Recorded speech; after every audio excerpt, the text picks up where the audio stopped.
नमस्कार दोस्तों, आज मैं आप लोगों को सुनाने जा रहा हूँ शिव जी का जब हुआ हनुमान जी से युद्ध।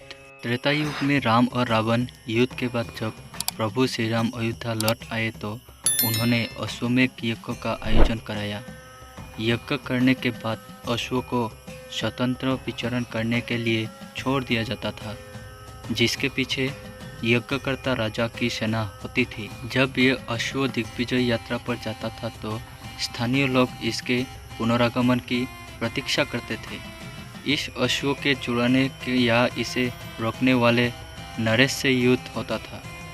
यदि यह अश्व खो जाता तो दूसरे अश्व से यह क्रिया पुनः आरंभ की जाती थी। जिस तरह एक बार लव और कुश ने अश्वमेध के अश्व को रोककर श्री राम को चुनौती दी थी और तब हनुमान जी को युद्ध के लिए भेजा था।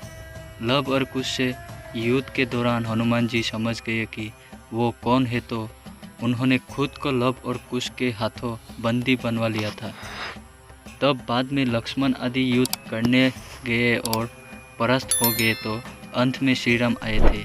उसी प्रकार जब यज्ञ का घोड़ा देवपुर पहुंचा तो शिवभक्त राजा बीरमणि के पुत्र रुक्मांगद ने श्री राम के घोड़े को रोककर उसे बंदी बना लिया। अब देवपुर और अयोध्या की सेना में युद्ध तो होना ही था।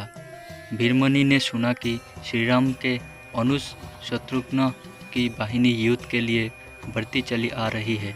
तब उन्होंने सशस्त्र सेना तैयार करने के लिए अपने प्रबल पराक्रमी सेनापति रिपुवार को आदेश दे दिया।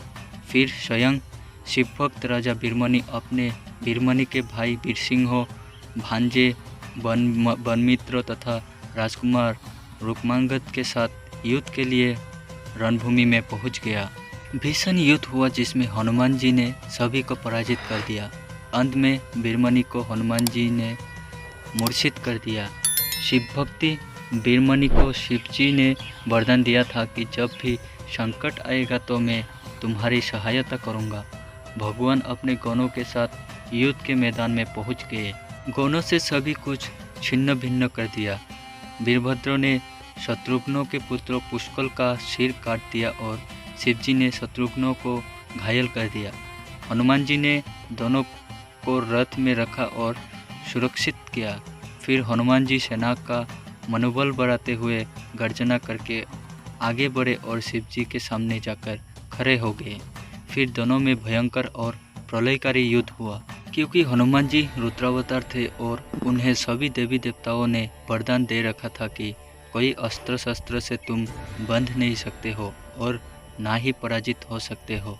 इस कारण भगवान शंकर और हनुमान जी में प्रलयकारी युद्ध हुआ। दोनों ओर से हर तरह की दिव्यास्त्रों का प्रयोग किया जाने लगा। हनुमान जी के पास शिव जी के हर दिव्यास्त्रों का तोड़ था। युद्ध भयानक से भयानक होता जा रहा था।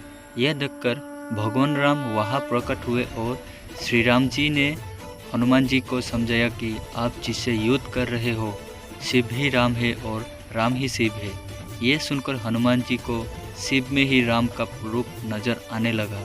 ये देखकर वो अपना युद्ध रोककर भगवान शिव और राम के आगे हाथ जोड़कर खड़े हो गए। हनुमान जी के पराक्रम को देखकर भगवान शिव बहुत ही प्रसन्न हुए और हनुमान जी को मनचाहा वर मांगने को कहा।